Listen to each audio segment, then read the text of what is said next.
what are the most pressing challenges in terms of water and chemical management faced by the industry in Bangladesh?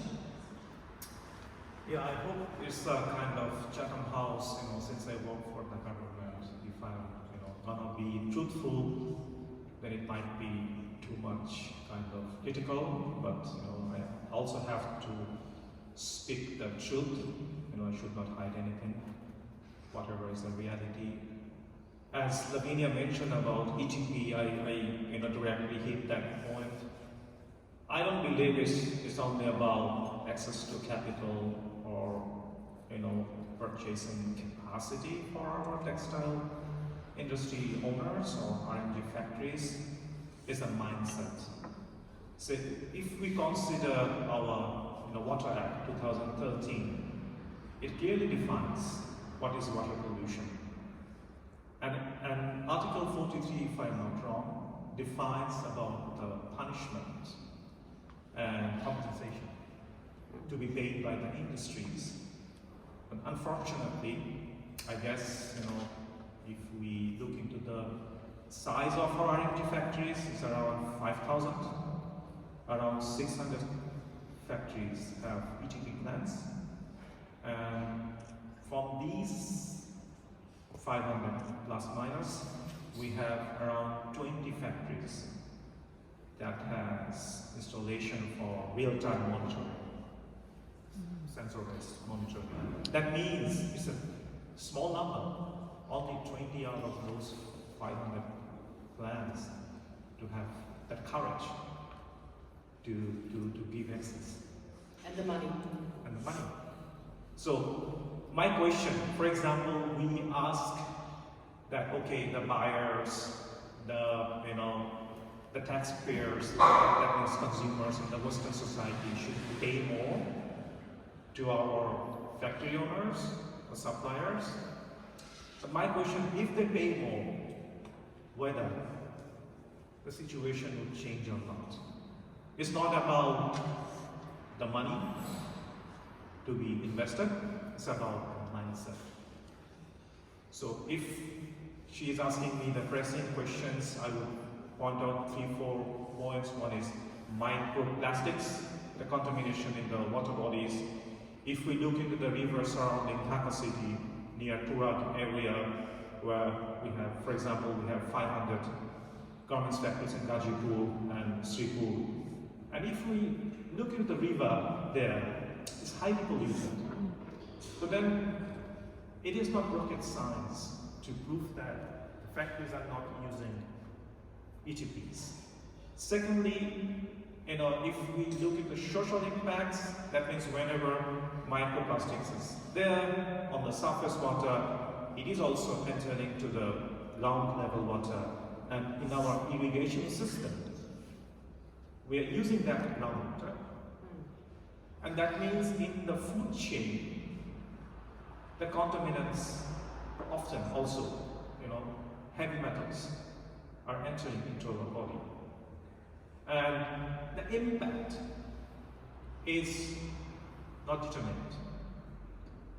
Undefined, since I come from engineering background, we say undefined. Whichever we can't define, undefined.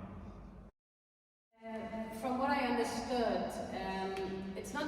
it's not only about chemical safety on the factory floor, right? So if we talk about water and chemical management and water streams, it's much more interconnected, and we are actually influencing, via wastewater streams, food chains of people living in nearby areas, right? So basically, it's not only that the factory workers themselves, by bad chemical management on the factory floor, are in a hazardous and risky situation. It's basically the whole community. And and we have to face and confront that reality. And also, this is actually a point for the next session on sustainability nexus and assessments. But in case we define and evaluate risks with regard or interconnected to our industry, it's not enough to measure it on the factory floor. We have to go into the communities. We have to check water streams in the communities, in the nearby areas.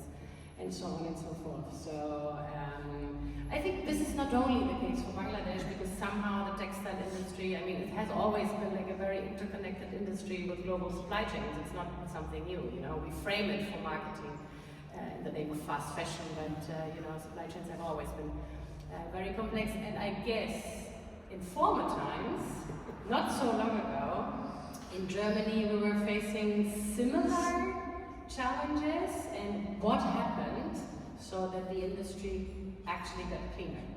I think you are the right person to ask that. Holger. Let's try. Yes, that's right.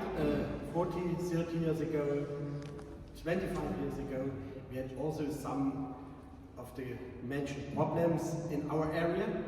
We had also problems with polluted water, with high gas emissions coming out from the company. We used chemicals which were very toxic, but in the meantime we had a change. Quite different to Bangladesh is that we have not anymore the large companies. That is also very important. We run with small and medium-sized companies, and then you have a lot of pressure on these companies. Pressure came from the policy, from politics, from rules, from laws, onto the gas emissions and the water pollution, and then the stakeholders came, what is coming from your chimney, the neighbors ask what is in your water, and very important, you couldn't find any new colleague for your company which you run with toxic chemicals. Mm-hmm. So we are only a small example for the German textile or textile finishing company, but what we did, we did not use any really toxic chemicals. All our chemicals come on water-based canisters or in canisters, on lorries where also toilet paper and refrigerators on it. It's not a really dangerous transport system necessary for this. For example, we have no problems if these chemicals go in the water pollution or the water purification plant. But we reuse 98% of all our chemicals, because we have no chemicals in our wastewater. We collect and use it again, because we we run the technologies every 2-3 days a week. So we collect it and use it again for the next textile finishing process. Do you use dispersed dyes? Do you reuse dispersed dyes? I never heard that. We run no dispersed dyes, but that is what we do. No? It could be that some dyeing companies would have some more problems with it, but we have only dye stuff for polyester and to run it on the heat standard frame. We have also water is coming out from 2 deep sources. But your own water source. So we have our own water source, and all wastewater is collected in caverns. After it's running out from the company, collected in caverns and is controlled by the authorities which are responsible for wastewater. And then they come once a week, and then if it's controlled once a week? They check like CBD and like certain parameters on the whole plant. They collect, they check the water in the cavern, and then if it is okay, it runs in the water purification plant. It's pumped to this. We had in the last 12-13 years no problems with it, and I don't know what it was before, because I bought the company in 2011. Okay, that is what we have to say, and also low emissions we have installed a heat recovery system, so we have no waste heat outside running because we use the heat again to boil the water for the washing process and so on. Wow, I'm amazed. Now I would really like to visit your plant. Yes, you were invited. Yeah, but I'm hearing out that it works so well because there's basically a very close collaboration of like regional governmental authorities and you as the private sector. So you're like co-creating and collaborating on solutions. Fascinating, but I'm also hearing out that basically this change was possible because the infrastructure of the industry has changed. You were mentioning before, eventually in former times there were bigger factories over here in Germany as well, and then we started outsourcing, you know, the masses, mostly into the global south, right? So I'm asking myself, and I'm jumping to Tanvir again, when we talk about just transition, you know, and improving chemical and water management, I feel like we cannot take Germany as like a precise and good example because the transition was different over here. Because we started to put our waste somewhere else, and then we cleaned up all the laws and regulations. Is this even possible in Bangladesh? Like, what's your take on that? And when I'm hearing the numbers you have shared, that there's like from 500 dyeing mills, only 20 have proper ETP plants, and I guess the 20 companies are BGMEA factories, and there's a lot of other factories. So how can we like tackle this together? How might, you know, the Bangladeshi government, the German government, the private sector from Germany, but also like the wide manufacturer base in Bangladesh, like actually tackle that? Is it money? Yeah, I would say that it's about a holistic, integrated approach. A researcher should have access to the best labs in global north, right? We don't have that facilities. So, I mean, you see in global politics, it's a complicated issue. In one hand, we say that, you know, we are going to help the developing countries, but the visa policies for students or researchers are not that easy. So I think, for example, the lab, they have, I know Stefan, I guess, from Chemnitz. Once we were talking, and I thought that, you know, for example, if we look into jute fiber, very Bangladeshi fiber. It's like 5% less carbon footprint than cotton. And if we look into 1 hectare of, you know, in a 1 hectare of land, you know, if you produce jute, it not only consumes the carbon dioxide from the environment, it captures, yeah, and then it gives out oxygen. And the amount is, for 1 hectare, is 15 tons of carbon dioxide. It captures and gives out 11 tons of oxygen. Pretty good balance.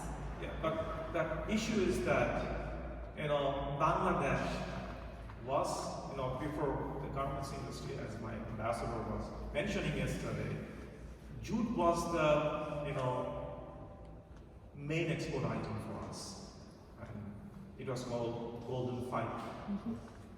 But I have worked in Mexico. Jute was also their main item of export globally in the beginning of 20th century. It's an amazing story. If you look into the Mexican story and now Bangladeshi story, you see that we haven't put that much research on development of fiber from jute or hemp or linen or any other natural sources. So that is an area I think global north and south, you know, should work together. There I would criticize global north that, you know, we haven't done enough. We haven't invested enough on R&D facilities or access to R&D facilities. Then the second question would be technology transfer.